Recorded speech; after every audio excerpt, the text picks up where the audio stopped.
கனிமொழிக்கு சட்டமன்ற தேர்தலில் போட்டியிட வாய்ப்பு வழங்க வேண்டும் என்று நேரிடையாகவே கோரிக்கை வைத்தன. சீமான், வானதி சீனிவாசன் ஆகியோர் கூட கனிமொழி மாநில அரசியலுக்கு வர வேண்டும் என்றார்கள். இவையெல்லாம் எதேச்சியாக நடந்த விஷயங்கள் அல்ல, யாரோ சிலரின் காய் நகர்த்துதலால் நடந்தவைதான். இந்த நிலையில் அவரது எதிர்பார்ப்பை திமுக தலைமை புறந்தள்ளியிருக்கிறது.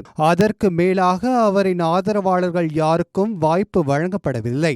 தூத்துக்குடி மாவட்டம் ஒட்டப்பிடாரம் சட்டமன்ற தொகுதியில் எம்எல்ஏவாக இருந்த சண்முகையாவிற்கு மீண்டும் வாய்ப்பு வழங்க அவர் கோரிக்கை வைத்தார் என்கிறார்கள். மாறாக தூத்துக்குடி தெற்கு மாவட்ட திமுக இளைஞரணி செயலாளர் ராமஜெயம் வேட்பாளராக அறிவிக்கப்பட்டார். இவர் அனிதா ராதாகிருஷ்ணனின் தீவிர ஆதரவாளர். கனிமொழியின் ஆதரவாளரான மனோ தங்கராஜுக்கும் மீண்டும் போட்டியிட வாய்ப்பு வழங்கப்படவில்லை. தென்காசி தொகுதிக்கு ஜெயபாலன், சிவபத்மநாபன் ஆகியோரின் பெயர்களை கனிமொழி பரிந்துரைத்ததாக கூறப்படுகிறது. ஆனால் அவர்கள் பரிசீலனைக்கே எடுத்துக்கொள்ளப்படவில்லை. ஆலங்குளம் தொகுதிக்கு முன்னாள் அமைச்சர் பூங்கோதை ஆலடி அருணா வாய்ப்பு கேட்டார், அதுவும் மறுக்கப்பட்டது.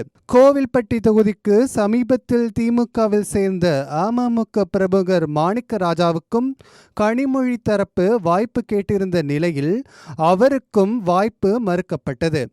இதன் மூலம் திமுகவில் கனிமொழி ஒரு ஆளுமையாக வளர்ந்துவிடக் கூடாது என்பதற்காகவே இந்த செயல்கள் திட்டமிட்டு செய்யப்பட்டுள்ளன என்று அவரது ஆதரவாளர்கள் குமுறுகிறார்கள்.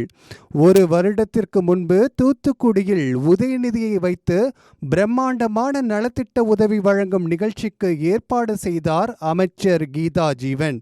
அதுவும் தமிழகத்தில் கனிமொழி இல்லாத நேரத்தில் அந்நிகழ்ச்சிக்கு ஏற்பாடு செய்யப்பட்டது. உடனே அந்த பிரச்சனையை முன்கூட்டியே முதல்வர் கவனத்திற்கு கொண்டு சென்று அந்த நிகழ்ச்சியை நடத்த விடாமல் செய்துவிட்டார் கனிமொழி.